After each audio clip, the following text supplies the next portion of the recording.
नमस्कार. सारंग रेसिपीमध्ये तुमचं सगळ्यांचं पुन्हा एकदा स्वागत आहे. आज आपण ना लहान मुलांसाठी किंवा सगळ्यांना आवडेल अशी डिश बघणार आहे. तर आज आपण ब्रेड पिझ्झा पॉकेट कसं करायचं ते बघणार आहे. ब्रेड पिझ्झा पॉकेट का नाव दिले तर आपण त्याला आकार देताना पॉकेटसारखा दिलेला आहे, म्हणून आपण त्याला ब्रेड पिझ्झा पॉकेट म्हणलेलं आहे. तुम्हाला जर बॉल्स जर करायचे असेल तर तुम्ही बॉल्स पण करू शकता. तर आता आपण ब्रेड पिझ्झा पॉकेटसाठी काय काय लागतं ते बघूया. इथं मी 2 कांदे बारीक चिरून घेतलेले आहेत. मक्याचे दाणे घेतलेले आहेत मी. कच्चेच घेतलेले आहेत, वाफवलेले नाही आहेत मी. शिमला मिरची मी बारीक चिरून घेतलेली. कोबी एक बारीक चिरून घेतलेला आहे. त्यानंतर मी इथं लसूण जो आहे ना तो बारीक क्रश करून घेतलेला आहे. इथं मी पिझ्झा सीझनिंग ते घेतलेले. मार्केटमध्ये आपल्याला अवेलेबल होतात हे सगळे हर्ब्स असतात ते. तर ते मी त्यातलं पिझ्झा सीझनिंग एक पाव चमचा घेतलेले. मिक्स हर्ब्स घेतलेले. तुम्हाला मार्केटला अवेलेबल आहेत हे जर नाही मिळालं तर तुम्ही नाही घातलं तरी चालणार आहे. पण जर अवेलेबल असेल तर तुम्ही घाला, खूप चांगलं लागतं खायला. तर आपण तांबडं तिखट घेतलेलं आहे, घरचं आपलं घेतलेलं आहे. आणि कोथिंबीर घेतलेली. 1-1.5 चमचा मी सोया सॉस घेतलेला आहे. 2 चमचे रेड चिली सॉस घेतलेला आहे. 1 चमचा मेयोनीज घेतलेला आहे. तुमच्याकडे कुठलं मेयोनीज असेल ते वापरलं तरी चालेल, किंवा नाही वापरलं तरी चालेल, किंवा तुम्ही दही वापरलं तरी चालेल. मीठ घेतलेलं आहे. आणि ब्रेडच्या ना मी कडा कट करून घेतलेले आहेत, फक्त मधला भाग घेतलेला आपण. आणि चीज घेतलेले आहे. चीजमध्ये मी स्लाइस चीज घेतलेले आहे. तुमच्याकडे जे अवेलेबल असेल ते तुम्ही वापरलं तरी चालेल. तर आपण तेल तापत ठेवलेलं आहे. तर आपण ब्रेड पिझ्झा पॉकेटसाठी जे आतलं स्टफिंग आहे ते पहिल्यांदा तयार करून घ्या. आता आपलं तेल तापलेलं आहे, तर आपण पहिल्यांदा त्यात लसूण घालून घ्यायचं आहे.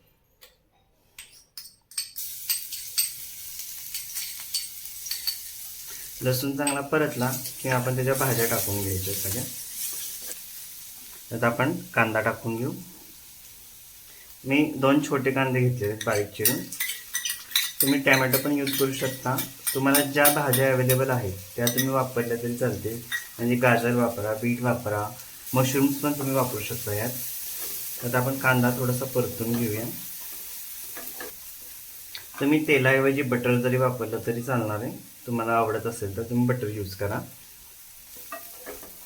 आता आपला कांदा परतलेला आहे जरासा. आपण त्यात सगळ्या भाज्या टाकून त्या पण आपल्याला तेलावर चांगल्या परतून घ्यायच्या आहेत.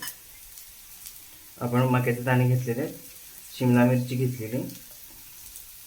सगळ्या भाज्या बारीक चिरून घ्यायच्या, म्हणजे काय होतं त्या चांगल्या वापरल्या जातात, वेळ लागत नाही आणि कच्चट लागत नाही त्या.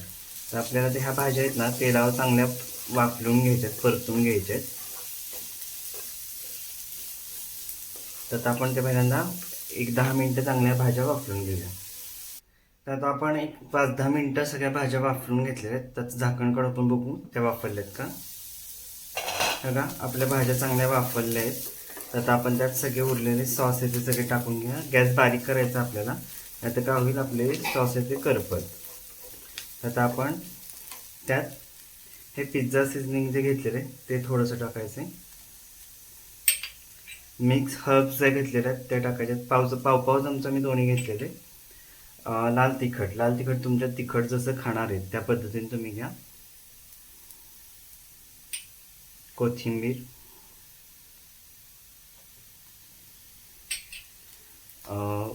सोया सॉस मी 2 चमचे घेतलेले आहे. आणि रेड चिली सॉस मी 1.5 चमचा घेतला, कारण का आपण लाल तिखट त्यात यूज केलेलं आहे. आणि आपल्याला ना जेव्हा आपण मीठ घालणार आहे ना, त्या मीठ घालताना आपल्याला व्यवस्थित घालायचं आहे, काळजीपूर्वक घालायचं आहे. कारण का सोया सॉसमध्ये ऑलरेडी मीठ असते थोडंसं, आणि आपल्या चीजमध्ये पण मीठ असते. त्यामुळे आपल्याला मीठ घालताना भाजीला व्यवस्थित घालायचं आहे. थोडंसं कमी घातलं तरी चालेल, ते बॅलन्सिंग होतं. नाही तर काय होईल, आपलं खारट होईल सगळं सारण. आता आपण त्यात मीठ घालून घेऊ.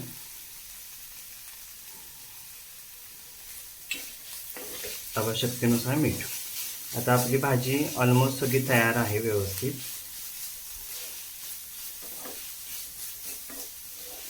आता मी गॅस बंद करणार आहे.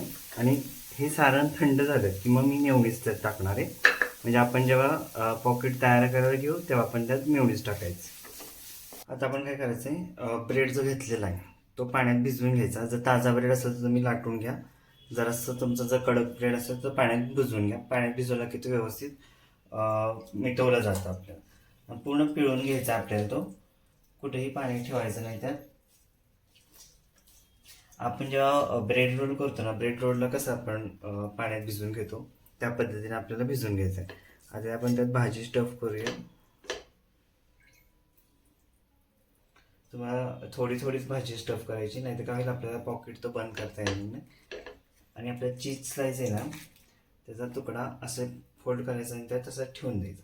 आणि आपल्याला हे पॉकेट पॅक करून घ्यायचं आहे. पॅक करताना काळजीपूर्वक करायचं आहे, आपल्या सगळ्या कडा व्यवस्थित बंद झाल्या पाहिजेत. आणि आपण पूर्ण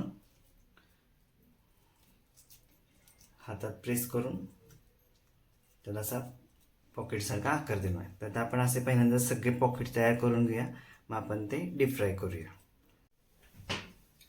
तर आपलं तेल पण तापलेलं आहे. आपण सगळे ब्रेड पिझ्झा पॉकेट तयार करून घेतलेले. तर आपण ते डीप फ्राय करून घ्यायचे. तुम्ही असेच तयार करून फ्रीजला जरी ठेवले आणि तुम्हाला जेव्हा पाहुणे इथे आले तर तुम्ही गरम गरम तळून ते सर्व करू शकता. तर आपण तळून घेऊया पॉकेट्स.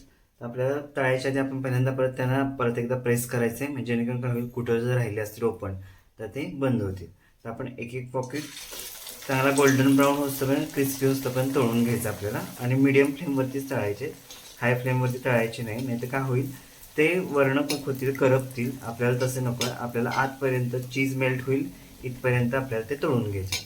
तर आपण सगळे असे पॉकेट्स तयार तळून घेऊया व्यवस्थित. तेल उडवत राहायचं त्याच्यावर आणि फ्लेम मिडियम ठेवायची, लक्षात ठेवा.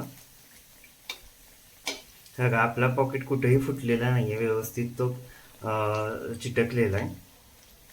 फक्त तुम्ही ब्रेड कोणता यूज करता आणि त्याच्यावर आहे. ब्रेड जर तुम्ही ताजा यूज केला ना तर तुम्हाला फक्त थोडंसंच चिटकवायला लागेल. पण जर तुम्ही शिळा ब्रेड घेतला ना तर तो तुम्ही पाण्यात भिजवा आणि पाण्यात भिजवून तो पिळून घ्या, जसं आपण ब्रेड रोलला वापरतो त्या पद्धतीनं. बघा आपला आता हा पॉकेट तयार झालेला आहे. व्यवस्थित गोल्डन ब्राऊन मी असं तळून घेतलेलं आहे.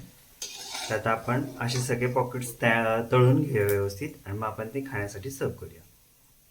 आपल्या असे गरमागरम खुसखुशीत आणि कुरकुरीत ब्रेड पिझ्झा पॉकेट खाण्यासाठी तयार आहे. खूप छान रेसिपी आहे, तुम्हाला आवडेल. तुम्ही नक्की ट्राय करून बघा.